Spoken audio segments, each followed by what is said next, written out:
నమస్తే welcome to స్వతంత్ర నేను శివాని బులెటిన్ ముందుగా హెడ్లైన్స్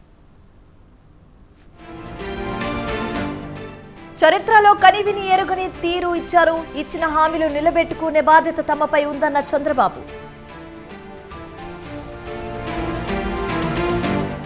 చంద్రబాబు ప్రమాణ స్వీకారానికి చిరంజీవి స్టేట్ గెస్ట్ గా మెగాస్టార్ కు ప్రత్యేక ఆహ్వానం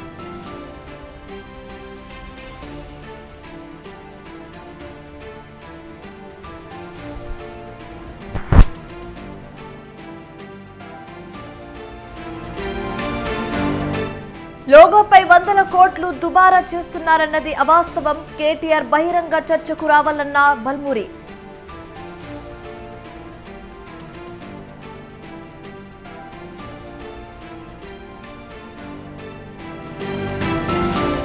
ఎన్టీపీసీ నుంచి ఫ్లై యాష్ తరలింపులో భారీ స్కామ్ మంత్రి పొన్నంపై కౌశిక్ రెడ్డి సంచలన ఆరోపణలు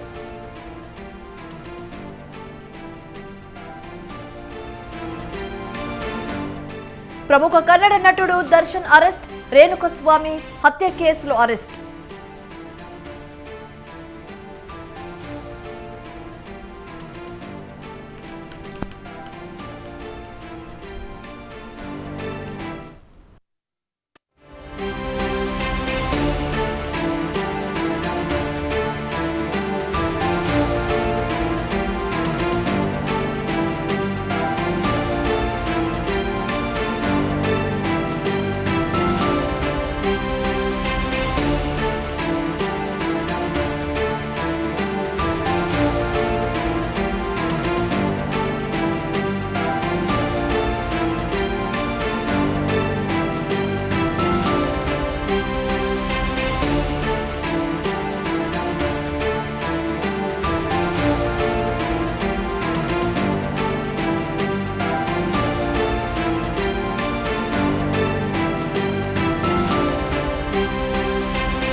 తెలంగాణలో గత ప్రభుత్వ హయాంలో జరిగిన విద్యుత్ కొనుగోలు ఒప్పందంపై మాజీ సీఎం కేసీఆర్ కు నోటీసులు పంపించారు. జస్టిస్ నరసింహారెడ్డి కమిషన్ ఈ నోటీసులు పంపింది. విద్యుత్ కొనుగోలు ఒప్పందంలో కేసీఆర్ పాత్రపై కమిషన్ వివరణ కోరింది. ఈ నెల 30 లోపు వివరణ ఇవ్వాలని నోటీసులో ఆదేశించింది.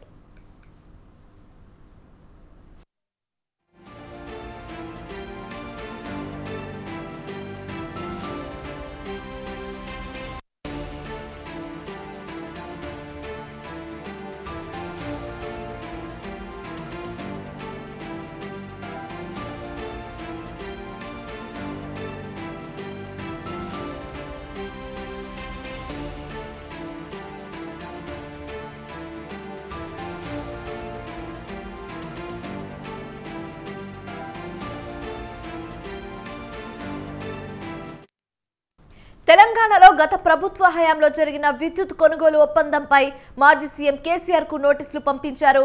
జస్టిస్ నరసింహారెడ్డి కమిషన్ ఈ నోటీసులు పంపింది. విద్యుత్ కొనుగోలు ఒప్పందంలో కేసీఆర్ పాత్రపై కమిషన్ వివరణ కోరింది.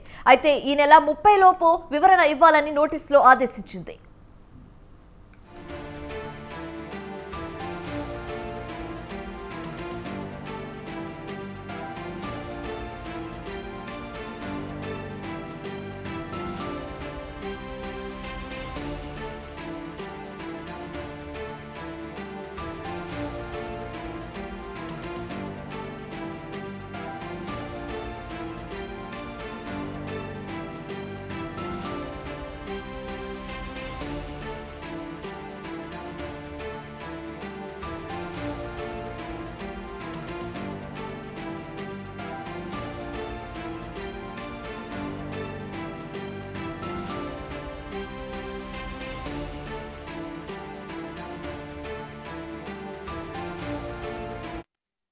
తెలంగాణలో గత ప్రభుత్వ హయాంలో జరిగిన విద్యుత్ కొనుగోలు ఒప్పందంపై మాజీ సీఎం కేసీఆర్ కు నోటీసులు పంపించారు. జస్టిస్ నరసింహారెడ్డి కమిషన్ ఈ నోటీసులు పంపింది. విద్యుత్ కొనుగోలు ఒప్పందంలో కేసీఆర్ పాత్రపై కమిషన్ వివరణ కోరింది. ఈ నెల 30 లోపు వివరణ ఇవ్వాలని నోటీసులో ఆదేశించింది.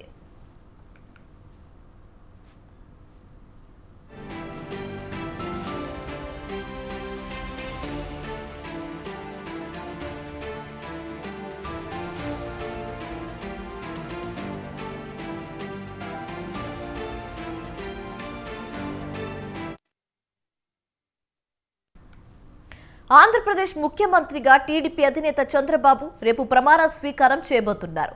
4వ బాధ్యతలు చేపట్టబోతున్న చంద్రబాబు నాయుడు ప్రమాణ స్వీకార కార్యక్రమ ఏర్పాట్లు ముమ్మరంగా సాగుతున్నాయి. రేపు ఉదయం 11:27 సీఎంగా చంద్రబాబు నాయుడు ప్రమాణ స్వీకారం చేస్తారు. ఈ కార్యక్రమానికి ప్రధాని నరేంద్ర మోదీ సహా పలువురు కేంద్ర మంత్రులు, వివిధ రాష్ట్రాల ముఖ్యమంత్రులు, అలాగే ప్రముఖులు హాజరు కానున్నారు.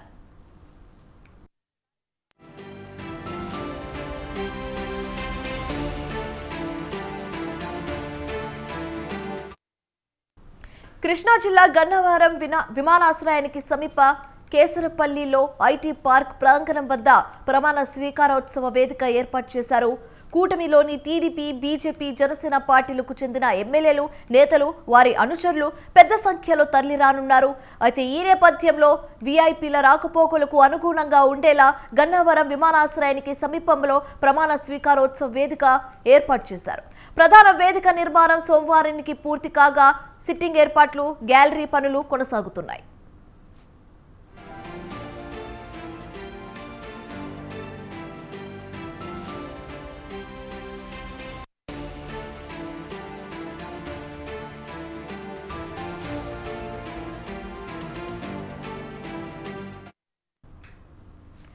అయితే వర్షం కురిసినా ఇబ్బంది లేకుండా పూర్తిగా పైకప్పు వేస్తున్నారు. వీఐపీలకు 4 గ్యాలరీలు కేటాయించగా మిగిలిన ప్రాంగణంలో సాధారణ ప్రజలు కూర్చునేందుకు సిట్టింగ్ సౌకర్యం కల్పించనున్నారు.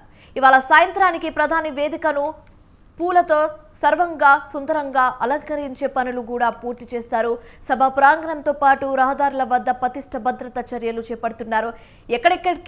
ఎక్కడెక్కడ సీసీ కెమెరాలు అమర్చారు.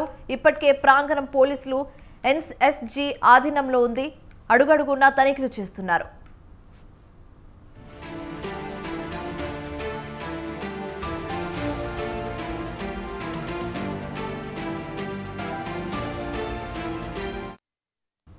సభకు ప్రధాని మోదీ హాజరవుతున్నందున ఆయన పర్యటనకు కట్టుదిట్టమైన ఏర్పాట్లు చేయాలని సిఎస్ నీరబ్ కుమార్ ప్రధాన అధికారులను ఆదేశించారు.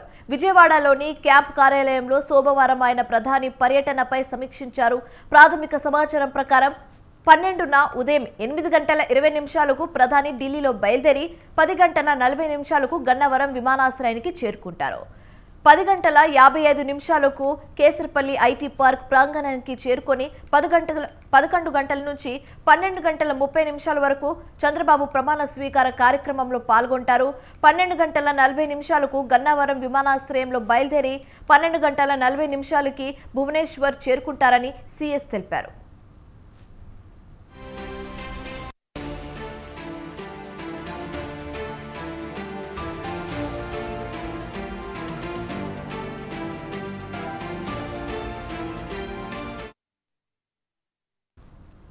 ఏపీలో 3 పార్టీల నేతలు, కార్యకర్తల సమిష్ట కృషి వల్లే భారీ మెజారిటీతో గెలుపొందామని టీడీపీ అధినేత చంద్రబాబు నాయుడు అన్నారు. అన్ని జిల్లాలను క్లీన్ స్వీప్ చేశామన్నారు. పదవులు వచ్చాయని ఏ అహంకారంతో విర్రవిగారో ఆ అహంకారం కూలిపోయిందని వ్యాఖ్యానించారు. ప్రజలు ఇచ్చిన తీర్పును నిలబెట్టుకోవాలని, రాష్ట్రాన్ని నిలబెట్టే బాధ్యత ఎమ్మెల్యేదేనని సూచించారు. అయితే 45 ఏళ్లుగా రాజకీయాల్లో ఉన్న రాగద్వేషాలకు అతీతంగా పనిచేయాలని చెప్పారు. రాష్ట్రంలో అరాచకం, అహంకారం, అశాంతికి చోటు లేదన్నారు. ప్రతి నిర్ణయం, అడుగులు ప్రజల కోసం, స్టేట్ ఫస్ట్ అనేది తమ నినాదమన్నారు చంద్రబాబు నాయుడు. చేసినప్పుడు కూడా నేను ఎప్పుడూ మర్చిపోలేను. ఇప్పుడే పురంధేశ్వర్ గారు చెప్పారు, పవన్ కళ్యాణ్ గారు చెప్పారు.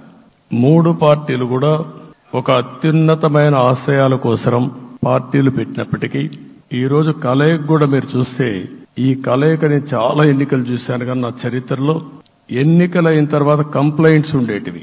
ఇక్కడ పలానోళ్లు సరిగా పనిచేయలేదు, ఇక్కడ ఈ నాయకులు కోఆపరేట్ చేయలేదని. నేను చూసిన మొట్టమొదటి ఎన్నిక, ఈసారి ఎన్నికల్లో మాత్రం 100% 3 పార్టీల నాయకులు, కార్యకర్తలు సమిష్టిగా పనిచేశారు. దానికి కారణం మనం ఒకసారి అన్వేషిస్తే, ప్రజలు మనోభావాలకు అనుగుణంగా మన కార్యకర్తలు కూడా ప్రవర్తించే పరిస్థితికి వచ్చారు. రాష్ట్రంలో ఉండే ప్రతి ఒక్క కార్యకర్తని, 3 పార్టీల తరపున ఉండే ప్రతి ఒక్క కార్యకర్తని, నాయకుడిని మనస్ఫూర్తిగా అభినందిస్తున్నా, ధన్యవాదాలు తెలియజేస్తున్నా, కృతజ్ఞతలు తెలియజేస్తున్నా. జిల్లాల వారిగా, పార్లమెంట్ల వారిగా విశ్లేషిస్తే శ్రీకాకుళం క్లీన్ స్వీప్ 7కు 7 గెలిచాం. విజయనగరం అన్ని గెలిచాం.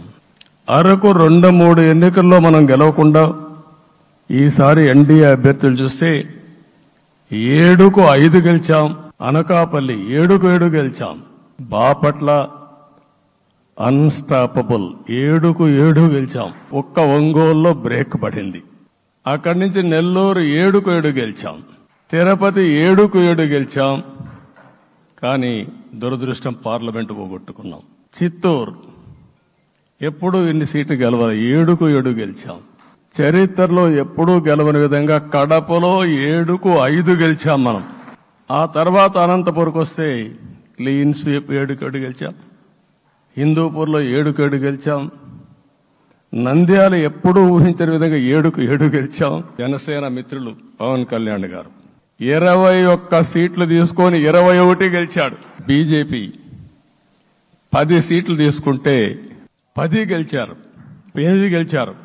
అంటే 10కి 8 గెలవడం అనేది ఒక చరిత్ర. ఆ 2 సీట్లు కూడా కొన్ని ప్రత్యేకమైన కారణాల వల్ల ఓడిపోయాం తప్ప ఇంకోటి కాదు. ఓసారి ఆశ్చర్యం కూడా వేస్తుంది. ఈ రాష్ట్రం నుంచి కూలి పనుల కోసం వేరే రాష్ట్రాలకు వెళ్లిన వ్యక్తులు సొంత డబ్బులు పెట్టుకుని వాళ్ళ యొక్క ఫుడ్ కూడా పాకెట్స్ తయారు చేసుకుని వచ్చి ఓటేసి మళ్లీ వెళ్లారు. ఇది ఊహించని పరిణామం. ఇక్కడుండేవాడు ఓటేయడం ఒక ఎత్తైతే, పేదవాడు చిన్న చిన్న పనులు చేసుకునేవాడు కూడా వచ్చి ఓటేశారు. ఎక్కడో అమెరికా, ఆస్ట్రేలియా, ఆఫ్రికా, విదేశాల్లో ఉండే ఎన్ఆర్ఐస్ అయితే లక్షల రూపాయలు ఖర్చు పెట్టుకొని వచ్చి పనిచేశారు.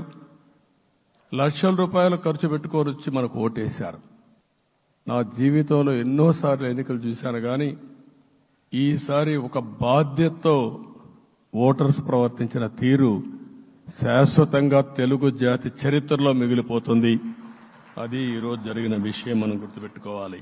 గవర్నమెంట్లో ఏముందో ఇప్పటికి తెలియదు, ఎంత అప్పు ఉందో తెలియదు, ఎక్కడెక్కడ తెచ్చారో తెలియదు. ఇవన్నీ కూడా డెప్త్కి వెళ్ళినప్పుడు ఎన్ని లక్షల కోట్ల అప్పు ఉంది, ఏదేది తాకట్టు పెట్టారు, ఆర్థిక వ్యవస్థ ఏ విధంగా చిన్నాభిన్నం అయిపోయింది, ఇవన్నీ కూడా అధ్యయనం చేసుకోవాల్సిన అవసరం ఉంది. ఇంకొక పక్క వ్యవసాయ రంగం పూర్తిగా సంక్షోభంలో పడిపోయింది. రైతులు అప్పుల పాలయ్యారు. 5 ఏళ్లలో 9 సార్లు కరెంటు ఛార్జీలు పెంచారు. ఇప్పటికి కూడా మనకు గుర్తొచ్చేది ప్రజావేదిక విధ్వంసం. అలాంటి దుర్మార్గమైన కార్యక్రమాలు జరిగాయి. ఇవన్నీ కూడా గుర్తు చేసుకుంటూనే కక్షపూరిత రాజకీయాలు కాకుండా కన్స్ట్రక్టివ్ పాలిటిక్స్ కి మనం ముందుకు పోవాల్సిన అవసరం ఉంది. ఏ అహంకారంతో విర్రవీగిపోయారో ఆ అహంకారం కూలిపోయింది. పదవొచ్చిందని విర్రవీగిపోయి రేపనేది లేకుండా ఉంటుందనుకుంటే మాత్రం ఇదే జరిగే పరిస్థితి వస్తుంది. ప్రజలు బూతులు మాట్లాడే నేతల్ని, అరాచక శక్తుల్ని, అవినీతి పరుల్ని చూశారు. ఈ 5 ఏళ్లు పరిపాలించినటువంటి వ్యక్తి యొక్క ప్రవర్తన చూసిన తర్వాత ఇలాంటి వ్యక్తి పాలనకు పనికిరాడనే ఉద్దేశంతో ఓట్లు చేసే పరిస్థితికి వచ్చారు. కానీ మనం కూడా అదే విధంగా కక్ష తీర్చుకోవాలి అని గాని మనం ముందుకు పోతే మనకు కూడా సమస్య వస్తుంది. తప్పు చేసిన వాడిని క్షమించి పూర్తిగా వదిలిపెడితే కూడా మళ్ళా అలవాటుగా మారుతుంది. తప్పు చేసిన వాళ్లకు శిక్ష పడవలసిన అవసరం ఉంది, చట్టపరంగా శిక్షించాల్సిన అవసరం ఉంది. విధ్వంస రాజకీయాలు, కక్షా రాజకీయాలు కాకుండా ఇవన్నిటిని ప్రక్షాళన చేయాల్సిన అవసరం ఉందని చెప్పి కూడా నేను మీకు తెలియజేస్తున్నా. నాకు జరిగిన అవమానాలు చూశారు. నేను అందుకే మా కుటుంబానికి జరిగిన అవమానంతో నేను కూడా భరించలేక బయట వచ్చినప్పుడు ఒకటే శపథం చేసి వచ్చాను. ఆ శపథం, ఇది గౌరవ సభ కాదు, ఇది కౌరవ సభ. ప్రజాక్షేత్రంలో గెలిచి మళ్లీ ఈ సభను గౌరవ సభగా చేసి అడుగు పెడతానని చెప్పి శపథం చేసి బయట వచ్చాను. ఓసారి ఇవన్నీ చరిత్ర. ఆ శపథాన్ని ప్రజలు గౌరవించారు. గౌరవించిన ప్రజల్ని నిలబెట్టే బాధ్యత మనందరిపైన ఉంది.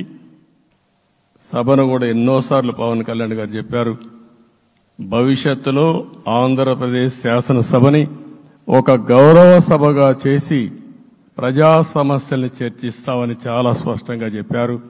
అలాంటి బ్రహ్మాండమైన వాతావరణం క్రియేట్ అవుతుంది. దానికి ఒక శాసనసభాపక్ష నాయకుడిగా నేను హామీ ఇస్తున్నా. మళ్లీ ఈ సభను గౌరవ సభగా ఈరోజు మన పరిపాలన ప్రజా ప్రభుత్వంగా మనం ముందుకు పోవాల్సిన అవసరం ఉంది. ముందుకు పోతామని చెప్పి కూడా నేను మీకు తెలియజేస్తున్నా. మన రాజధాని అమరావతి రాజధాని, విశాఖపట్నం ఆర్థిక రాజధానిగా, ఒక ప్రత్యేకమైన సిటీగా, ఆధునికమైన నగరంగా తయారు చేసుకుందాం. దాన్ని ఎప్పుడు కూడా నేను కంబైన్డ్ ఆంధ్రప్రదేశ్ కూడా గుర్తుపెట్టుకున్నాను. విశాఖపట్నం అటు జనసేనకు, తెలుగుదేశానికి, బీజేపీకి ముగ్గురు కూడా చాలా ముఖ్యమైన నగరం ఇది. ఆనాటి ముఖ్యమంత్రి విశాఖపట్నాన్ని రాజధానిగా చేస్తాను, ఎన్నికలు అవుతానే అక్కడే ప్రమాణ స్వీకారం చేస్తానంటే నువ్వు రావద్దు అని ప్రజా తీర్పిచ్చిన రాజధాని నగరం విశాఖ నగరం. అంటే ఎలాంటి టెంప్టేషన్ కూడా లొంగలేదు వాళ్ళు. ఇది ఒక అనుభూతి. విశాఖపట్నాన్ని మర్చిపోయే సమస్య లేదు. తగిన గుర్తింపు ఇస్తాం. మనలో ఏ కోశాన కూడా అహంకారం ఉండకూడదు. అరాచకం అనేది ఎక్కడా కనిపించకూడదు. ఈ రాష్ట్రంలో అశాంతికి చోటు అనేది లేకుండా ముందుకు పోవాల్సిన అవసరం ఉంది. రాష్ట్ర ప్రజలందరికీ హామీ ఇస్తున్నా, సీఎం వస్తున్నాడంటే చెట్లు కొట్టేయడం, లేకపోతే రోడ్లు మూసేయడం, షాపులు బంద్ చేయడం, పరదాలు కట్టుకోవడం అవన్నీ ఉండవు. సీఎం కూడా ఒక మామూలు మనిషిగానే వస్తా, అందరితో కలిసి ఉంటాం. నేను సీఎంగా ఉన్నా, మా మిత్రుడు పవన్ కళ్యాణ్ గారు ఏ హోదాలో ఉన్నది కూడా రేపు అనౌన్స్ చేసుకుంటాం. మేమందరం కూడా సామాన్యమైన వ్యక్తులుగానే వస్తాం మీ దగ్గరికి. మీలో ఒక వ్యక్తిగా ఉంటాం. మాకు హోదా సేవ కోసరం తప్ప పెత్తనం కోసరం కాదు. ఆ విషయం ప్రజలందరికీ. ఎన్డీఏ కూటమి విజయం దేశం మొత్తానికి స్ఫూర్తినిచ్చిందని జనసేన అధినేత పవన్ కళ్యాణ్ అన్నారు. కూటమి ఎలా ఉండాలో అందరూ కలిసికట్టుగా చూపించామన్నారు. అద్భుత మెజారిటీతో 164 స్థానాలను కూటమి దక్కించుకుందని తెలిపారు. ఎన్డీఏ కూటమి 21 లోక్సభ స్థానాలను దక్కించుకుందని చెప్పారు. కక్ష సాధింపులు, వ్యక్తిగత దూషణలకు సమయం కాదన్నారు. 5 కోట్ల మంది ప్రజలు మనందరిపై నమ్మకం పెట్టుకున్నారన్న పవన్ అభివృద్ధిని సమిష్టంగా ముందుకు తీసుకువెళ్లాలని కోరారు.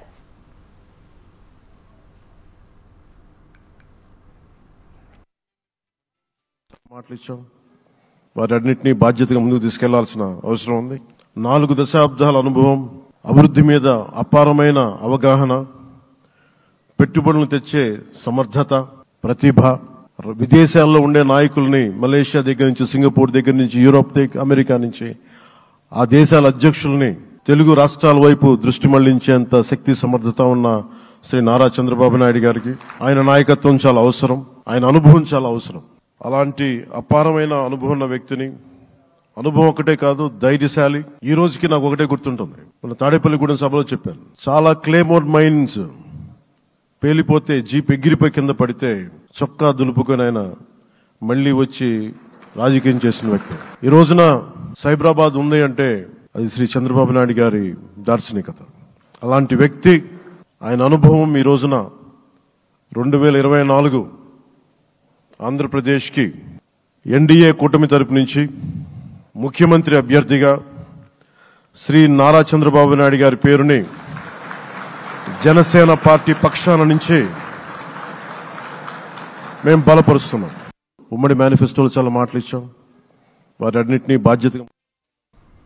అయితే గత 5 ఏళ్లలో కక్షపూరిత పాలనను ఎదుర్కొన్నామని బీజేపీ ఏపీ అధ్యక్షురాలు పురంధేశ్వరి అన్నారు.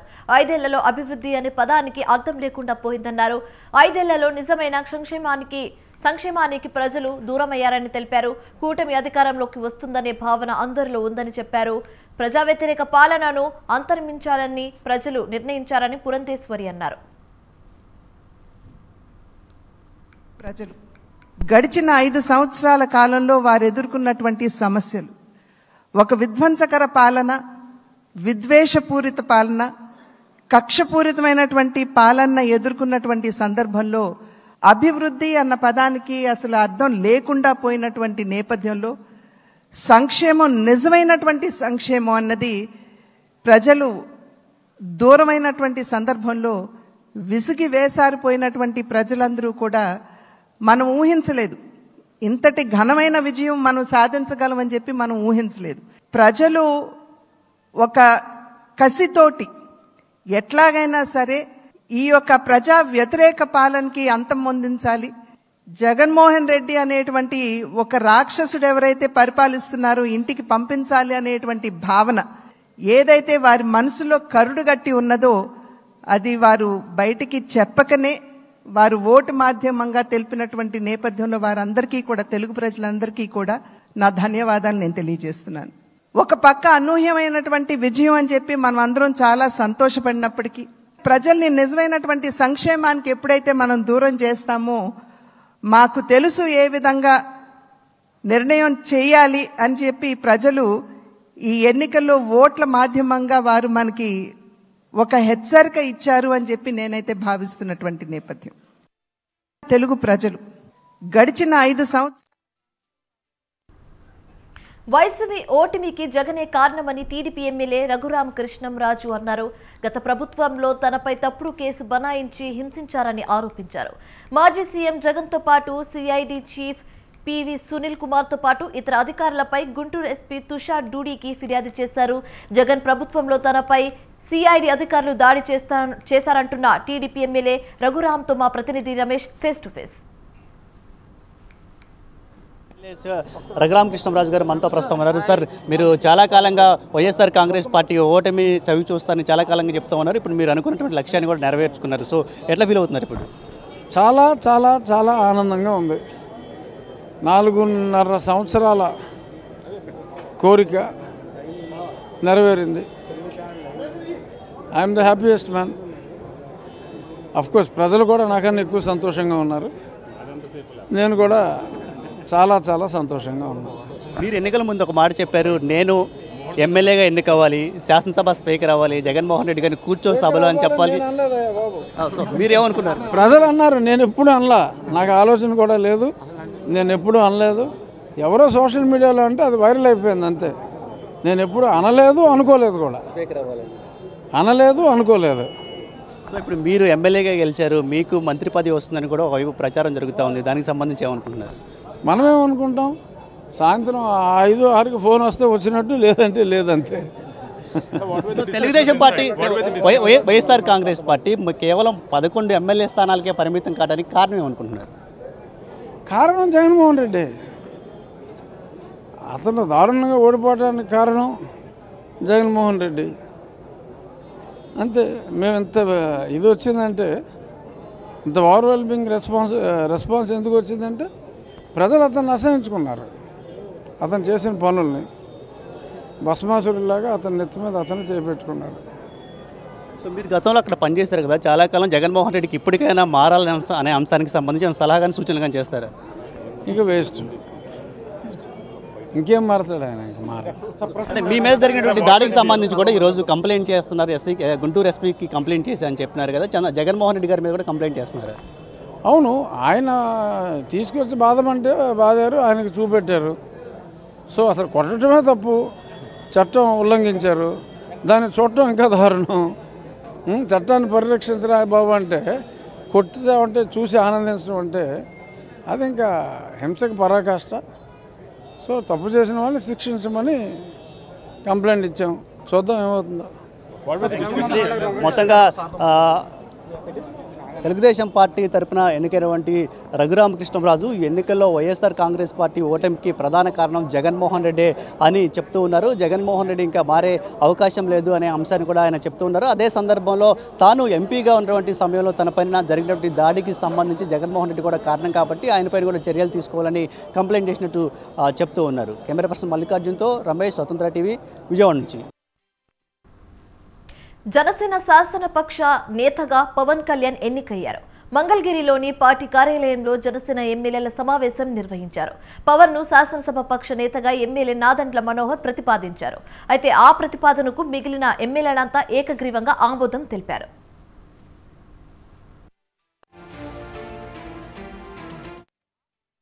మరోవైపు బీజేపీ రాష్ట్ర కార్యాలయంలో ఆ పార్టీ ఎమ్మెల్యేల భేటీ జరిగింది.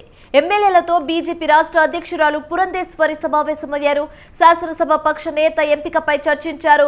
అధిష్టానం ప్రకటనకు అందరూ కట్టుబడి ఉండాలని సమావేశంలో నిర్ణయించారు. ప్రజలు కూటమిపై విశ్వాసంతో మంచి విజయం సాధించారన్నారు. అయితే ఈ సందర్భంగా పురంధేశ్వరి సీఎం ప్రమాణ స్వీకార సభకు ప్రధాని మోదీ, కేంద్ర మంత్రి అమిత్ షా వస్తున్నారని చెప్పారు. రాష్ట్ర బీజేపీ తరఫున తామంతా సభకు హాజరవుతామని తెలిపారు.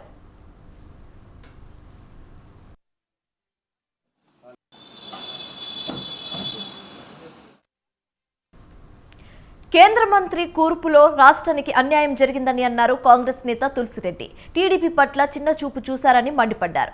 29 మంది ఎంపీలున్న మధ్యప్రదేశ్కు 5 మంత్రి పదవులు, 28 మంది ఉన్న కర్ణాటకకు 5 మంత్రి పదవులు, అలాగే ఆంధ్రప్రదేశ్కు మాత్రం 3 మంత్రి పదవులు మాత్రమే ఇచ్చారని, రాష్ట్రం పట్ల చిన్న చూపడం మంచిది కాదని తెలిపారు. కేంద్ర మంత్రివర్గం కూర్పులో ఆంధ్రప్రదేశ్ రాష్ట్రానికి అన్యాయం, బీజేపీ మిత్రపక్షమైనటువంటి టీడీపీ పట్ల చిన్నచూపు స్పష్టంగా కనిపిస్తూ ఉంది. 29 ఎంపీలున్న మధ్యప్రదేశ్ రాష్ట్రానికి 5 మంత్రి పదవులు, 28 ఎంపీలున్న కర్ణాటక రాష్ట్రానికి 5 మంత్రి పదవులు, 25 ఎంపీలున్న రాజస్థాన్కు 5 మంత్రి పదవులు ఇవ్వడం జరిగింది. కానీ అదే సమయంలో 25 ఎంపీలున్న ఆంధ్రప్రదేశ్కు 3 మంత్రి పదవులు మాత్రమే ఇవ్వడం జరిగింది. మంత్రి పదవుల సంఖ్యలో ఆంధ్రప్రదేశ్కు అన్యాయం జరిగింది. కేబినెట్లో బీజేపీ మిత్రపక్షమైన టీడీపీ పట్ల చిన్నచూపు చూడడం జరిగింది. అందులో బీజేపీ వాళ్ళు 25 మంది, మిగతా 5 మంది మిత్రపక్షాలకు చెంది కేంద్రంలో ఏర్పడినటువంటి కేంద్ర మంత్రి పొన్నం ప్రభాకర్ పై బీఆర్ఎస్ ఎమ్మెల్యే పాడి కౌశిక్ రెడ్డి తీవ్ర ఆరోపణలు చేశారు.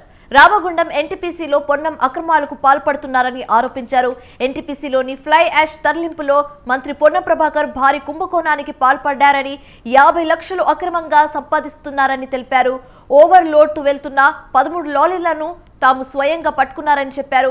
ఎన్టీపీసీ అధికారులు ఎందుకు చోద్యం చూస్తున్నారని, ఈ కుంభకోణంపై విచారణ చేయించాలని డిమాండ్ చేశారు పాడి కౌశిక్. ఎక్స్పెండిచర్ అనేది 25,000 నుంచి 30,000 రూపాయలు ఒక్క లారీకి పడుతుంది. ఏది 32 టన్స్కైనా 36 టన్స్కైనా. ఈ 25,000 30,000 అంటే ఒక్క 36 టన్ ఒక్క లారీ పైసలు పేమెంట్ చేసేది. ఇది వీళ్ళు డబుల్ 2.5 కొడుతురు ఒక్క దాంట్లో. ఆ మిగిలిన 30,000 రూపాయలు డైలీ 300 లారీలు కొడుతూ ఉన్నారు. ఆ 30,000 రూపీస్ పర్ లారీ అనేది పోతుందంటే 30,000 ఇంటూ 300 వేస్తే 90 lakh రూపీస్ కొడతా ఉన్నారు. ఈ 90 లక్షలలో స్ట్రేట్ అవే 50 లక్షలు మంత్రి గారికి ఇస్తా ఉన్నారు. ఇది వాస్తవం నేను చెప్పింది.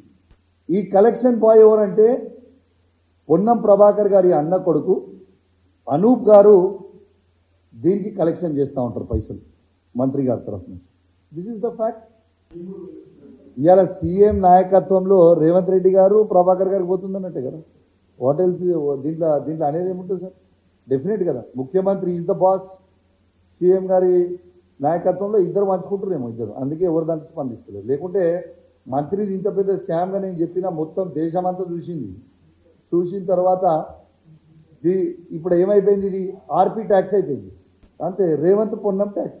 ఏది ఇప్పుడు ఎట్లయిపోయిందంటే this is become RP tax. Revanth Ponnam ట్యాక్స్ని ఆర్పీ ట్యాక్స్ రెడీగా అయిపోయింది ఇది. కాబట్టి దీనికి కూడా కొత్త పేరు పెడుతున్నాం, మంచిగా చెప్పింది నాకు అందించారు. This new name will be this is RP tax. ఇవాళ సీఎం రైట్. ఇవి ఇప్పుడు వరకు ఉన్న updates. For more updates and breaking news keep watching స్వతంత్ర.